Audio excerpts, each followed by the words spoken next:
बोलती पुस्तके. ज्यांना वाचनाचा नाद त्यांना बोलती पुस्तके घाली साद. आमचं चॅनल सबस्क्राईब करा आणि सबस्क्राईब करायला इतरांनाही सांगा. नमस्कार श्रोते मित्र हो, बोलती पुस्तके सादर करत आहे लेखक गणपत जाधव लिखित कथा मांडव. बँकेच्या कर्मचाऱ्यांनी संप पुकारला होता. आम्ही सगळे कर्मचारी बँकेच्या गेटसमोर ठिय्या मारून बसलो होतो. पहिल्यांदा वाटलं संप 1-2 दिवसात मिटेल, पण कोणताही तोडगा निघाला नव्हता. कर्मचारी संघानं जोपर्यंत मागण्या मान्य होत नाहीत तोपर्यंत संप चालवण्याचं पत्रक काढलं होतं. संघटनेनं कंबर बांधली होती. त्या रात्री स्वप्नात आई अण्णा आले. राहवलं नाही. त्यातच मायानं भर टाकली. माया माझी बायको. आमचं मेमध्ये लग्न झालं होतं. लग्नानंतर मी तिला म्हणालो, गावात आई अण्णाबरोबर राहा. पण ती राहिली नाही. माझ्याबरोबर आली. मी इथं सोलापुरात 1-3 खोल्यांचं बांधकाम भाड्यानं घेतलं. आम्ही दोघं इथंच राहत होतो. मी संपावरून घरी आलो. सोफा सेटवर टेकलो. टीव्हीचं बटन दाबलं. मायानं पाण्याचा ग्लास आणि चहाचा कप एकदम आणला. माझ्याजवळ सोफ्यावर बसत बोलली, अहो, कधी संपणार आहे तुमचा संप? अगं संपेल की कधीतरी. पण कधी संपेल काय अंदाज? का ग? तुला का काळजी संपाची? काळजी नाही हो, इथं उदास झाले. कंटाळा आला एकटीला. मग आपल्या गावाकडे जावं म्हणते. मायाच्या या वाक्यावर मी खुश झालो. माझ्या मनातलं बोललीस? अय्या, खरंच? होय, आई अण्णा स्वप्नात आले होते माझ्या. गावाकडे जायचं ठरलं. माझा स्टाफ मेंबर जोशाला फोन करून सांगितलं, गावाला चाललोय. संप मिटला की लगेच फोन कर म्हणून. यावर तो म्हणाला, आजच मिटला तर? नाही, मी आई अण्णांना भेटल्याशिवाय संप मिटणार नाही. आम्ही दोघंही खळखळून हसलो. मायानं सगळं सामान बॅगेत भरलं. दोघांचं सामान ते किती असणार? आणखी मूलबाळ काही नव्हतं. रूमची लावलेली कुलपं ओढून ओढून खात्री करून घेतली. बॅगा उचलल्या. रस्त्यावरून जाणारी एक रिक्षा थांबवली.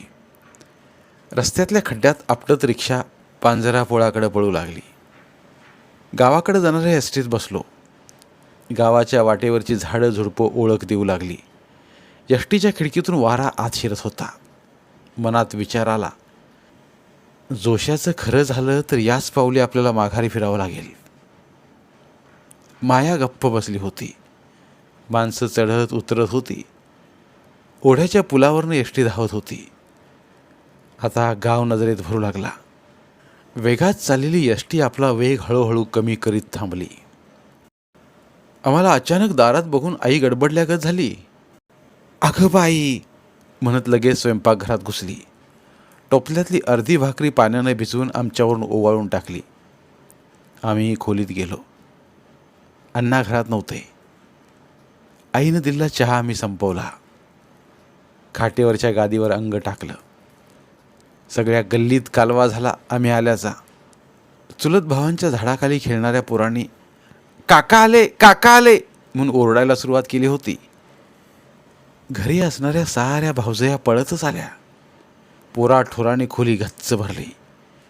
काही पोरं माझ्या अंगावर पडून प्रश्न विचारत होती. भावजया मुलाबाळावरून चेष्टा करत होत्या. गावाकडे आल्याचं समाधान वाटत होतं.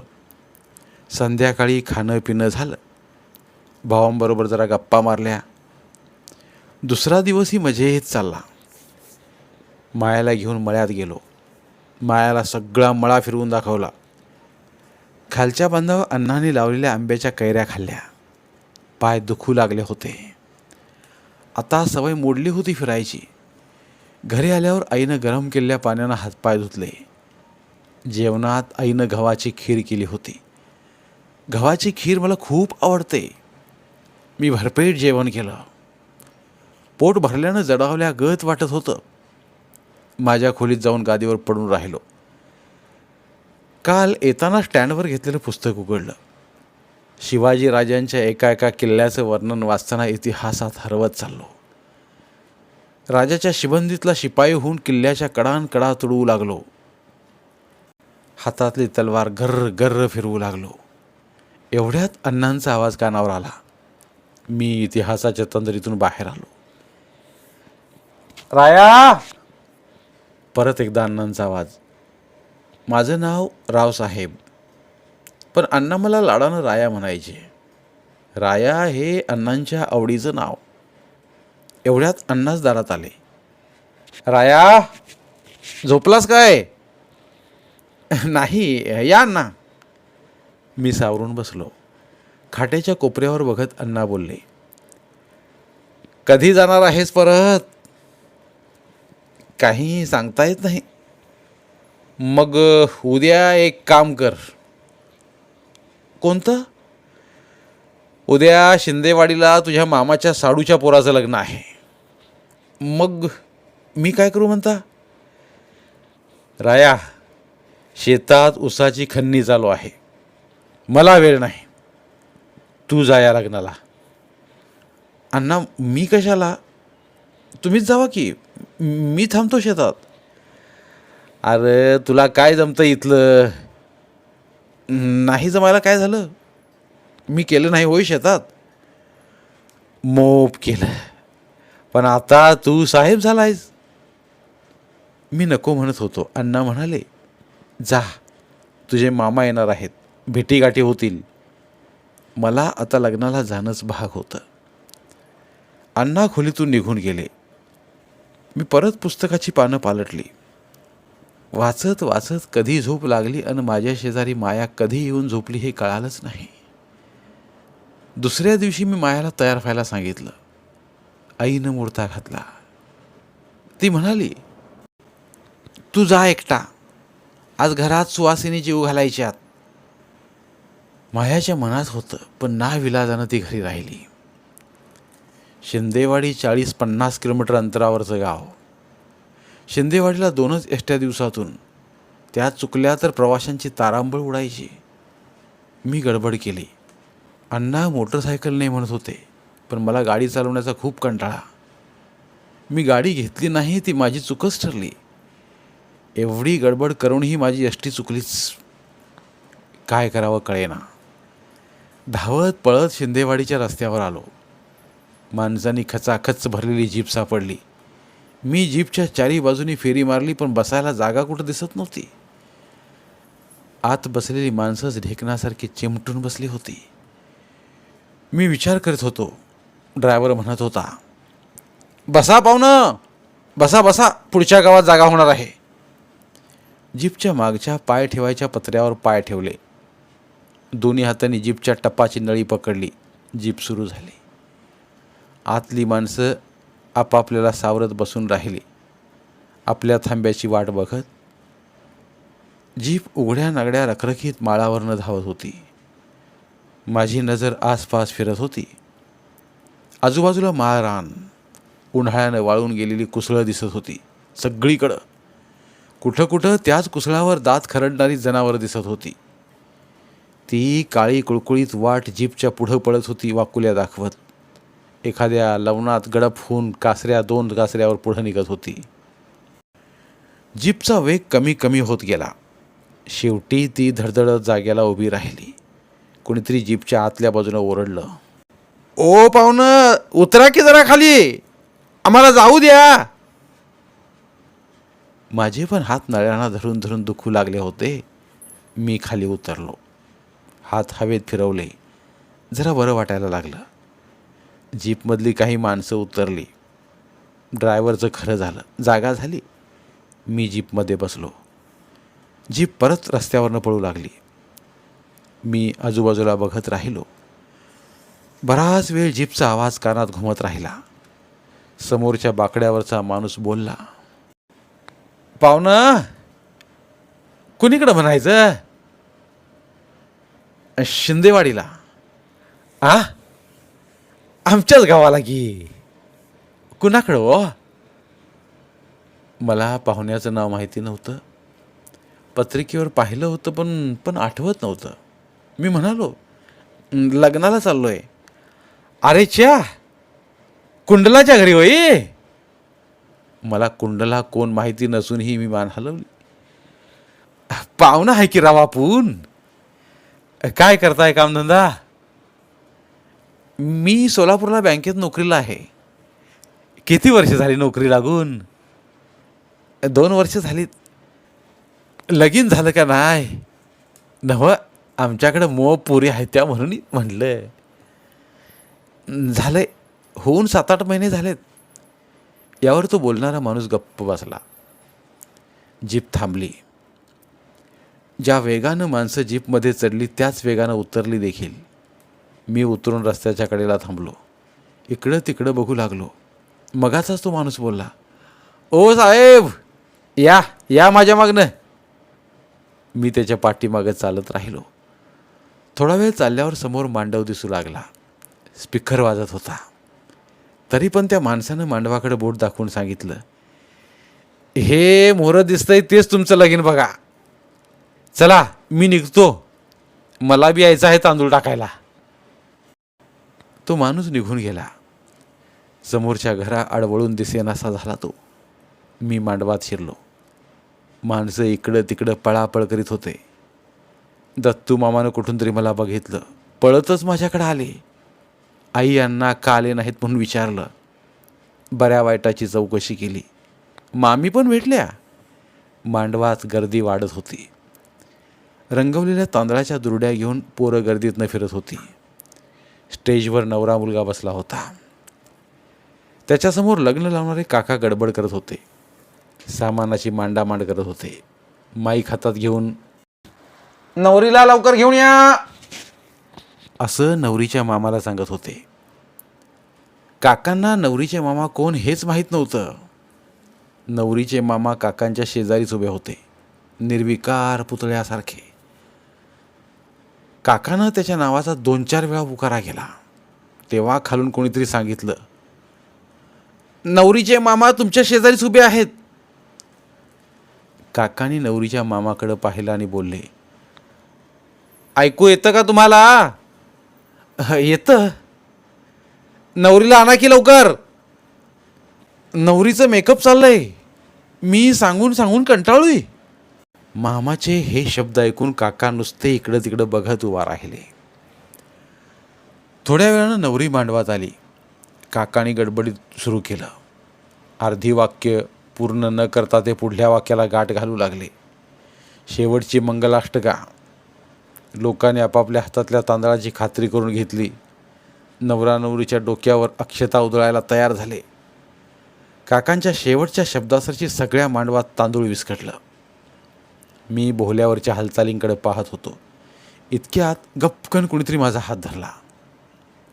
मी दचकलोच. मागं वळून पाहिलं. अरे, ही तर दत्तू मामाची मेघा. किती वर्षानंतर दिसत होती ती. मी बघतच उभा राहिलो. मेघानं माझ्या तोंडाकडे बघितल्यानं बोलली, काय विसरलात काय भाऊजी? नाही, कसा विसरेन तुला? क्षणात मन वर्तमान काळातनं भूतकाळात गेलं. तेव्हाची मेघा डोळ्यांसमोर उभी राहिली. आठवणींचा आंबा परत मोहराने डवरू लागला. मन त्या आंब्याखाली खेळू लागलं. मनाच्या कोंदणात दडलेली चित्र परत नाचू लागली आठवणींच्या पडद्यावर, आपल्या तालात. मला नोकरी लागल्यापासून माझी घरची आर्थिक परिस्थिती सुधारू लागली होती. 10 वर्षांपूर्वी काहीही नव्हतं. 4-5 एकर वावर, पावसाच्या पाण्यासाठी तोंड वासून पडलेलं. पाऊस पडला तरच पिकायचं. आई अण्णा त्यातच राबायचे. घरात कमी पडलं तर दुसऱ्याच्या वावरात घाम गाळायचे. पोटाला आणि शाळेला कमी पडू देत नव्हते. उन्हाळा आला की अण्णा आभाळाकडे डोळे लावून बसायचे. आमचं गाव दुष्काळी. सरत्या हिवाळ्यापासूनच पिण्याच्या पाण्याची पंचाईत व्हायची. लांब लांबनं पाणी आणावं लागायचं. शेतात तर विचारूच नका. 6-6, 7-7 पुरुष खड्डा पाडला तरी कमरेच्या वर पाणी राहायचं नाही विहिरीत. उन्हाळ्यात आई अण्णा मिळेल ते कष्ट करायचे. उन्हा वाऱ्यानं पडत्या पावसात माझ्या अंगावर सणासुदीला कपडे यायची नवी. खूप आनंद वाटायचा तेव्हा. एखाद्या वर्षी पीक चांगलं निघालं तर दिवसही चांगले यायचे. 12वीची परीक्षा संपली. चैत्री ऊन भाजून काढत होतं. विहिरी बारवाने कधी जीव सोडलेला. काही विहिरी जिवंत होत्या, करंगळी एवढ्या झऱ्याला सलाईनवर. रानामाळातली कामं बंद झाली. माणसं घराच्या छपराखाली नाहीतर रिकाम्या वावरातल्या आंब्या लिंबाखाली गप्पा मारत बसू लागली. उन्हाच्या तिरपीकडं बघत. अण्णांना काम नव्हतं, खिशात पैसा नव्हता. चूल पेटवायला तर हवी होती म्हणून अण्णांनी दारातली शिळी नेली होती सांगोल्याच्या बाजारात. उन्हाळी वारं भयान आवाज करत वाहत होतं. सगळ्या रिकाम्या वावरात धिंगाणा घालत पळत होतं. घरात बसून बसून कंटाळा आला होता. मनात विचार आला, मामाच्या गावाला जावं. आईकडे विषय काढला. आई, मी जातो मामाकडं. का र? काय करमत नाही बघ. जावं म्हणतोय 4 दिवस. अरे पण हे काय म्हणत्याल? अण्णांना विचारतो की मी. बरं, बघ विचारून काय म्हणतात ते. मी अण्णांची वाट बघत बसलो. दिवस मावळला होता, तरी अण्णा घरी आले नव्हते. आईलाही काळजी लागून राहिली होती. तिनं घरातलं काम संपवलं. ओट्याच्या पायरीवर बसून राहिली रस्त्याकडे बघत. दादा मानेंची गाडी रस्त्यावर उभी राहिली.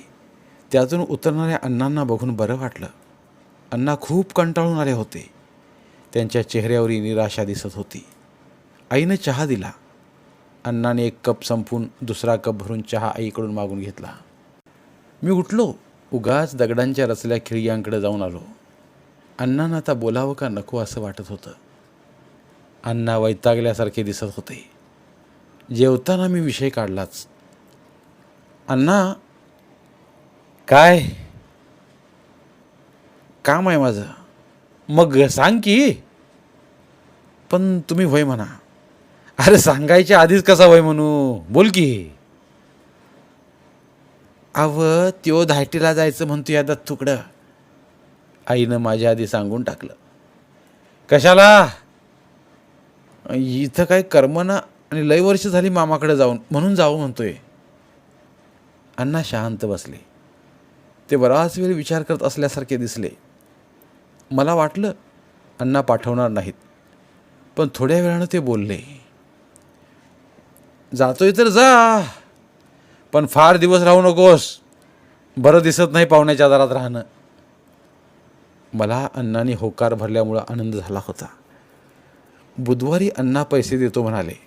2 दिवस असेच भटकत मित्रमंडळीत गप्पा मारत काढले. बुधवारी अण्णांनी पैसे दिले. मी एसटी पकडली. मामाचं गाव बदललं होतं, पण मामाच्या गावातील वाट ओळखू येत होती. सगळ्या घरांकडं दुकानांकडं बघत मामाच्या घरी पोहोचलो. मला अचानक दारात बघून मामी गडबडून गेल्या. चेहऱ्यावरच्या साऱ्या रेषा एकवटलेल्या.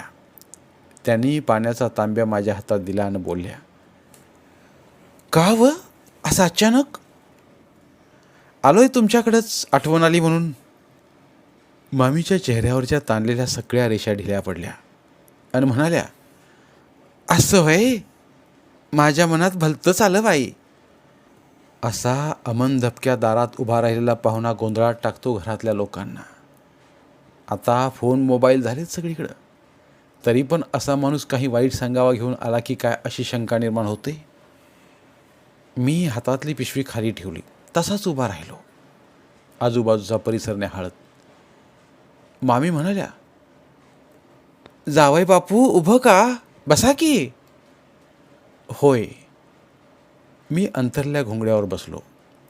मामीनं आईची अण्णांची विचारपूस केली. थोडा वेळ बोलल्यावर काहीतरी आठवल्यागत करून त्या ओरडल्या, मेघा, दूध आण ग्लास भरून. मामीच्या आवाजाला कुठूनही प्रतिसाद आला नाही.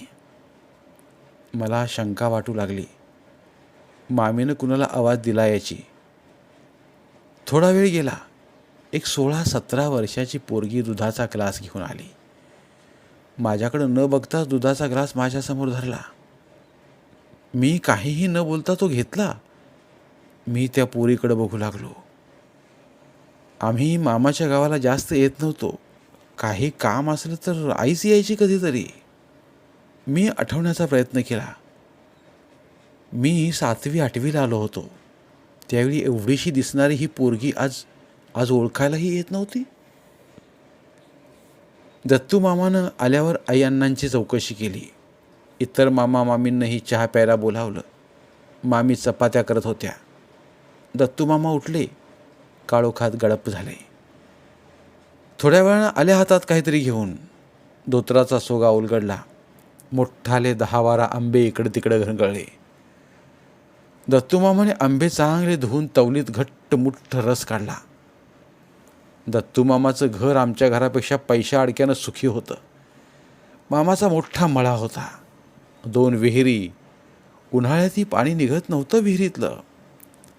दत्तू मामाचा मुलगा मुंबईच्या कंपनीत नोकरीला होता. दुसरे मामाही खाऊन पिऊन सुखी होते. आमरसाबरोबर 2-2.5 चपात्या खाल्ल्या. मेघा आता कुठं एखादं दुसरं वाक्य बोलू लागली होती. आल्यापासून ती लाजून काहीच बोलली नव्हती. दुसऱ्या दिवशी दुसऱ्या मामांच्या घरी खायला प्यायला घातलं. दिवस आनंदात चालला होता. काल मुकी वाटणारी ही पोरगी आज दिवसभर माझ्याबरोबर गप्पा मारत होती, हसत होती, गमती जमती सांगत होती. तिसऱ्या दिवशी सकाळी उठलो. मामांच्या मळ्यात जायचं ठरवलं. मी मामांना म्हणालो, मामा मी जातो आपल्या मळ्यात, जेवण झाल्यावर जाऊया. मामा बोलले, नाही मी लवकरच जातो. पण तुला वाट माहिती आहे का? आठवते की मला. अरे पण कशाला, घरातली सगळीच येणार आहे ती, जाऊया गाडीतनं. मला सकाळचं वातावरण सुखावत होतं. मी हट्ट धरल्यासारखं केलं. मामा म्हणाले, जा, पण नाही रस्ता ओळखता आला तर विचारीत जा. मी घरातनं बाहेर पडलो. मामाच्या शेताचा रस्ता कधीतरी बघितलेला, पण शोधण्यात खूप मजा येते. मी रस्त्यावर उभा राहिलो. एवढ्यात एक मोटरसायकल माझ्याजवळ येऊन थांबली. कोण पाहुणं तुम्ही? कोण पाहिजेल? मी दत्तू पवारांचा भाचा, त्यांच्याकडेच आलोय मी. कुणीकडं निघाला हो मग? चाललोय मामांच्या मळ्यात. मला ओळखलं का? मी त्या चेहऱ्याकडे बघत राहिलो. ओळख पटत नव्हती. तो माणूस बोलला, कसं ओळखणार म्हणा, बघितलं तर ओळखीला. तुमची आई म्हणजे माझी बहीण. विचारा तुमच्या आईला घरी गेल्यावर. एकाच अंगणात खेळलो वाढलो, पण आता काळ बदलला. तुमच्या मामाचं आमचं पटना, चालायचंच भाऊबंदकी. पण जावई बापू, तुमच्या आईनं खूप माया केली आमच्यावर. तो सांगत होता, मी ऐकत होतो. मोटरसायकल कासवाच्या गतीनं माळ चढत होती. ऐकणं परत चालू झालं. सांगा आईला वसंता विचारित होता म्हणून. माझ्या मेंदूतली स्मृती जागी झाली. आई कधी कधी या वसंताचं नाव काढायची. खूप गमती जमती सांगायची. तो हाच वसंत मामा. माझ्या सख्ख्या मामाबरोबर तेढ आली. बोलणं भाषण बंद झालं होतं यांचं. माळ सरला. खालच्या घसाऱ्याला हिरवेगार मळे दिसत होते. मोटरसायकल थांबली. जावई बापू, ते पुढचं आंब्याचं झाड दिसतंय काय? तिथं घर आहे आपलं. चला चहा पाण्याला. नको मामा, नंतर येईन. घाबरता का काय दत्तू मामाला? तसं नाही, तुम्ही बी मामा आणि ते बी मामा, आम्ही पाहुणं, घाबरायचं कशाला? मग कधी येता? येतो उद्या परवा, सुट्टीच आहे. मोटरसायकल परत सुरू झाली. लांब दिसणाऱ्या आंब्याच्या दिशेनं धावू लागली. मी मामांच्या मळ्यात गेलो. विहिरीवर मोटर चालत होती. बांधावरनं दारक्यानं मला बघितलं. मामाने सांगितलं होतं मी आल्याचं त्याला. दारक्यानं उसाची कांडी माझ्या पुढं टाकली. थोड्या वेळानं मक्याचा हुरडा करूया म्हणाला आणि उसाच्या पिकात गडप झाला. मधूनच त्यानं पाण्याला वाट करावी म्हणून बाजूला सरल्या वाळल्या पाचुडाचा आवाज येत होता. मी वाहणाऱ्या पाटाच्या कडेला सप्पाई दगड बघितला. दगडाच्या वर सावलीही होती, बांधावरल्या शेवऱ्यांची. ऊन वाढत होतं, वेळ जात होती, सावल्याही कलत होत्या. मामाचा हिरवा गार मळा बघून घरची आठवण आली. पाण्यासाठी तोंड वासून पडलेलं आमचं वावर, त्या वावरातनं उदासवाने फिरणारे अण्णा, दुसऱ्याच्या शेतातून कष्टून दमून भागून आलेली आई, चुलीपुढच्या धुरात डोळे पुसणारी आई, बाजाराच्या दिवशी आई अण्णांच्यात पैशावरून होणारी भांडणं, हातातल्या सगळ्या नोटा आईच्या अंगावर फेकत आभाळाकडे उदासवाने बघणारे अण्णा, हातातल्या नोटात घर कसं भागवायचं म्हणून उगाचच बाजाराच्या पिशव्या चाचपणारी आई. आठवणीनं बुबळावर आसवं डबडबली. तुडुंब भरल्या पाण्याला पापण्या किती अडवणार. डोळ्यांतले अश्रू गालावरून ओघळू लागले. एवढ्यात गालाला कुणाचा तरी स्पर्श झाला. मी दचकलो. वर बघितलं. गालावरून ओघळणारी आसवं पुसत होती माझ्या ती बोटं. मी लाजलो. स्वतःच्या हातानं भरभर डोळे पुसायला लागलो. तिची बोटंही तेच काम करत होती. ती मेघा होती. माझ्या जवळच्या गवताच्या घसरणीवर बसत ती बोलली, का व भाऊजी डोळ्यात पाणी? काही नाही. काही कसं नाही? उगाच येत नाही डोळ्यात पाणी. आई अण्णाची आठवण आली. मेघा माझ्या जवळ सरकली. त्या हिरव्या गार मळ्यातल्या हिरव्या गार बांधावर आम्ही दोघंच. उदास झालेला माझा चेहरा हसवण्यासाठी ती प्रयत्न करू लागली. माझ्या जवळ सरकली.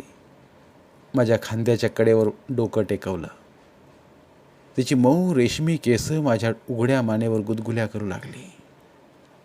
माझ्या मनात तिच्याविषयी ओढ निर्माण झाली. तिचा स्पर्श हवा हवासा वाटू लागला. मनातल्या उदाशीची जागा आनंदानं घेतली. मी तिच्या हातावर हात ठेवला. म्हणालो, मला तू खूप आवडतेस. मलाही तुम्ही आवडता. एवढ्या वाक्यावरच संवाद आटपला. ती फक्त बघत राहिली माझ्या डोळ्यात. डोळ्याला डोळे बोलू लागले, झुलझुलणाऱ्या पाटाच्या साक्षीनं. तिनं आपल्या गोऱ्या पान हाताची पकड आवळली माझ्या मनगटावर. हाताला ओढ बसली. मी अलगद उठलो. पावलामागून पावलं चालू लागली. ते चिंचेचं डेरेदार झाड आकार दिल्यासारखं, गार सावली. उन्हाच्या धगाड्यात ही सावली शरीराला सुखावत होती. त्या सावलीत ती थांबली. मीही थांबलो. तिनं बसायला सांगितलं. तिनं चिंचेच्या बुडातला मोरवा उचलला. तिची विहिरीकडे जाणारी पाठमोरी आकृती दिसत होती. मोरव्याच्या पोटातनं बाहेर पडणारा हवेचा आवाज, मोरव्याच्या पोटात शिरणाऱ्या पाण्याचा आवाज. पाण्यानं भरला मोरवा तिनं झाडाबुडी ठेवला. बसायच्या जाग्यावर पोत्यानं वारा घातला. पाला पाचोळा इकडं तिकडं उडू लागला. ती बसली.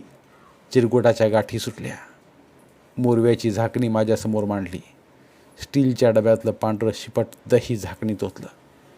भाकरीच्या कोरा करून चिरगुटाच्या कडेवर मांडल्या. दुमडलेली भाकरी सरळ केली. तिच्यावरल्या वांग्याच्या फोडी खालीवर केल्या. शेंगदाण्याच्या चटणीला भाकरीच्या कोपऱ्यावर ओतत त्याच भाकरीचा तुकडा तिनं मोडला. दह्यात बुडवला. माझ्या ओठांजवळ आणला. तिच्या गोऱ्या पान गालावर सोन्यासारखी टवटवी आली होती. मी तोंड उघडलं. घास चावायला सुरुवात केली. परत दुसरा, परत तिसरा. पोट भरत गेलं. मनही भरत गेलं. मी उठलो. वाहणाऱ्या पाटावर जाऊन हात धुतला. तिथलंच गार पाणी 2 हाताच्या उंजळीनं तोंडात घातलं. मोरव्यातलं पाणी प्यालो. मामा माम्या आल्या होत्या. सावलीत बैल सोडत मामा बोलले, सापडला का मळा? का भटकला माळा मुरडातनं? सापडला की. न सापडायला काय झालं? माझ्या मामाचा मळा आहे. तू लवकर आला म्हणून मेघाला पण लवकर पाठवली भाकरी घेऊन. खाल्ली का भाकरी? हां, आत्ताच खाल्ल्या भाकरी. दारक्या आलाय का नाही? आलाय की, उसात आहे, पाणी धरतोय. मामा माम्या चिंचेच्या सावलीत विसावल्या. झाडाबुडी ठेवला मोरवा तळाला गेला. दुसऱ्या मामांची लेकरं माकडागत उड्या मारत वावरात इसकटली. मामा माम्या तयार झाले. मिरच्याच्या वावरात शिरले. लागू नये म्हणून माम्यांनी कापडाचं धडपं डोक्याला बांधलेलं. काखेत झुळणं अडकवलेला. तटा मिरच्या तोडल्या. काखेतलं झुळणं भरू लागलं. दारक्या पण आला. थोड्या मिरच्या तोडल्या. मकवानाच्या पाडग्यात शिरला. 10-15 कोळी कणसं मोडली. रिकाम्या वावरात पेटलेल्या लाकडावर टाकली. कणसं भाजत होती. तडा आवाज येत होता. मिरच्यांचं वावर रिकामं झालं. मिळेल त्या सावलीला बसून दात खरडू लागले. मक्याच्या बुरकुंड्यावर दातडत गप्पाही चालल्या होत्या. मामा दारक्याला म्हणत होते, दगडू, आज भरणं होईल का? होईल की लाईट टिकली तर. ते बी खरं म्हणा. लाईटीचा काय भरोसा. 24 तास माणसाला मड्याला राखान बसल्यावानी बसायला लागतंय लाईटीची वाट बघत. इकडच्या तिकडच्या गप्पा झाल्या. दारक्यानं भरून आणलेला मोरवा परत एकदा रिकामा झाला. झाडाची सावली रीती झाली. परत माणसं वावरात घुसली. मिरच्या तोडू लागली. मेघा माझ्याजवळच मिरच्या तोडत होती. मी चोरट्या नजरेनं तिच्याकडं बघत होतो. तिच्या लक्षात आल्यावर ती खुदकन हसत होती. वातावरण उन्हाळ्याचं होतं, पण एकमेकांच्या बद्दलच्या सुखद ओढीचं शिरवाळ पडलं होतं आमच्यावर. आता दिवसाचा गोळा मावळतीला मोठा दिसू लागला. लाल भडक. मिरच्या तोडणारे हात बंद झाले. मामाच्या आवाजासारखी सगळ्यांची पावलं बैलगाडीकडे पळू लागली. मी न मेघा सगळ्यांच्या पाठीमागं. मी न ती ढेकळात पळालो. पळता पळता पाठशिवणीचा खेळ सुरू झाला. काळ्या ढेकळात पाय अडखळत होते. आम्ही अडखळतच पळत होतो. कासरा 1.5 कासरा अंतर तुटलं. तिचा हात माझ्या पाठीवर पडला. एक हास्याची लहर. तिच्या चेहऱ्यावर हास्य फुललं होतं पाठशिवण जिंकल्याचं. मी मान वळवली. तिनं माझ्याकडं बघितलं, लाजली आणि माझ्या पुढं पळाली. मामाने बैलगाडीला जुंपले होते. बारकी पोरं गाडीत जागा धरून बसली होती. माम्या गाडीत चढत होत्या. मामानं बैलांचं कासरं ओढून धरलं होतं. आम्ही मामा शेजारी बसकन मारली. गप्पांना ऊत आला, चुलीवरच्या तापल्या दुधासारखा. ती बोलत होती, मी ऐकत होतो. मध्ये ती खळखळून हसत होती, भरल्या पिकातल्या अवखळ नवतीच्या पात्यासारखी. माझा जीव तिच्यात अडकत गेला. दिवसाचा गोळा मावळ तिच्या पोटात कधीच गेला होता. गाडी दारासमोर उभी राहिली. बारकी पोरं मिळेल तिथून उड्या मारून उतरली. मामा उतरले. गाडी रिकामी झाली. माम्या घरकामाला लागल्या. अंधार वाढत गेला. संध्याकाळी जेवताना मी मामांकडे विषय काढला. मामा, मी उद्या जातो. का र? कर्मना होय इथं. तसं नाही, पण जातो की. अण्णांना करमत नाही माझ्याशिवाय. लवकर ये म्हणालेत. जावाय बापू, राहावा की. शाळा बी नाही, सुट्टीच आहे. मामी मध्येच बोलल्या. नको मामी, बास की आता. किती दिवस झालं. आमचं बोलणं गप्प उभा राहून मेघा ऐकत होती. कधी कधी ती टक लावून बघत होती, गंभीर चेहऱ्यानं माझ्याकडं. थोडा वेळ शांतता. परत मामा बोलले, जातोय तर जा परवाला. उद्या बकोळीत लग्न आहे पाहुण्याचं. तिथनं आल्यावर मग जा. उद्या थोड्या मिरच्या काढून आणतो अक्कासाठी. जेवणं झाली. मी झोपायला निघालो. खोलीच्या दारात मेघा उभी, माझ्याकडे कावरी बावरी बघत. मला तिच्या बघण्याचा अर्थ कळाला होता. तरी पण, का आलीस? तुमच्याकडं. माझ्याकडं? होय. तुम्ही जाणार आहे का उद्याला? नाही, परवा जाणार आहे. का बरं? करमना होय माझ्याजवळ? तसं नाही. आई अण्णा वाट बघत असत्याल. परत कधी येणार? काय माहिती. येईन की तुझ्यासाठी. ती लाजली पण रुसव्यात. ती काही न बोलता निघून गेली. मी मधल्या खोलीत जाऊन झोपी गेलो. सकाळी उन्हवर यायला लागली तसे मामा गडबड करू लागले. मामींची आवरावर संपत नव्हती. मामा मला म्हणाले, अरे तू येत नाही का? आटप की लवकर. मामा मी कशाला येऊ उगाच? अरे चल, 4 माणसांच्या ओळखी होत्याल तेवढ्या. मेघाच्या डोळ्यात मी लग्नाला यावं असं. तयार झालो. मामानं गाडी हाकली. दगडाच्या खळग्यातनं आदळत आपटत गाडी निघाली. ऊन तावत होतं. अंगातून घामाच्या धारा लागलेल्या. गाडी ओढणारे बैलही घायकुतीला आलेले. मामा मामी गप्प होते पण मेघा बडबडत होती. उन्हानं तिचा चेहरा लाल पडत चालला होता. माझ्या मनाला ओढ लागल्यासारखी झाली. वाटलं राहावं इथं आणखी आठवडाभर. पण अण्णांनी बजावून सांगितलं होतं, पाहुण्याच्या दारात जास्त दिवस राहू नको असं म्हणून. मांडव माणसाने खचाखच भरला होता. गर्दीच गर्दी. मामा भेटेल त्या पाहुण्याला माझी ओळख करून देत होते. अभिमानानं सांगत होते, माझा भाचा आहे, लय मोठी शाळा शिकतो या म्हणून. मांडवात पुरुष आणि बायका वेगवेगळ्या बसल्या पण मेघा माझ्याजवळच बसली होती. तिला सोडवत नव्हता माझा सहवास आणि मलाही. बोहल्यावर ब्राह्मण मंगलाष्टका म्हणत होता. नवरा नवरीचं लग्न लागत होतं. मेघाच्या हाताच्या बोटांची पकड घट्ट होत होती माझ्या हातावर. क्षणाक्षणानं ती पकड आवळल्यासारखी वाटत होती. ब्राह्मणानं सावधान म्हटलं. लोकांनी अक्षता उधळल्या. मेघाची आणि माझी नजर एकमेकांच्या नजरेत रुतली. ती अबोल नजर मला विचारत होती, मलाही तुमच्या जोडीनं बोहल्यावर उभी कराल का नवरी म्हणून?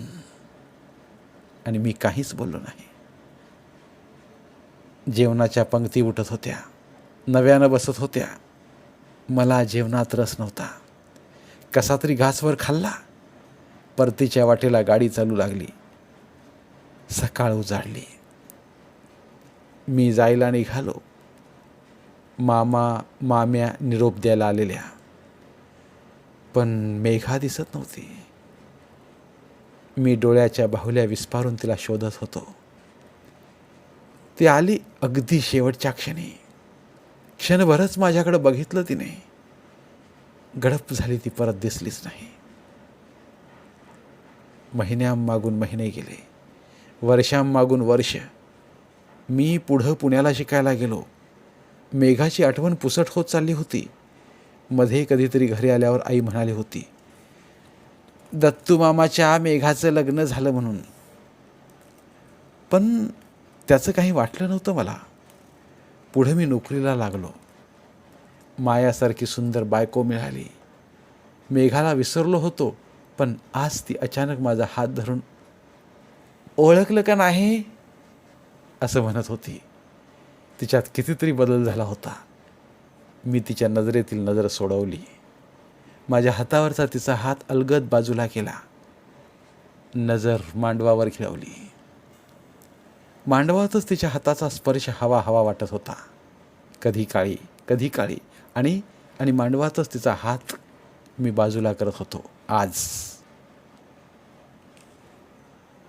धन्यवाद. पुन्हा भेटूया एका नवीन कथेसह. धन्यवाद.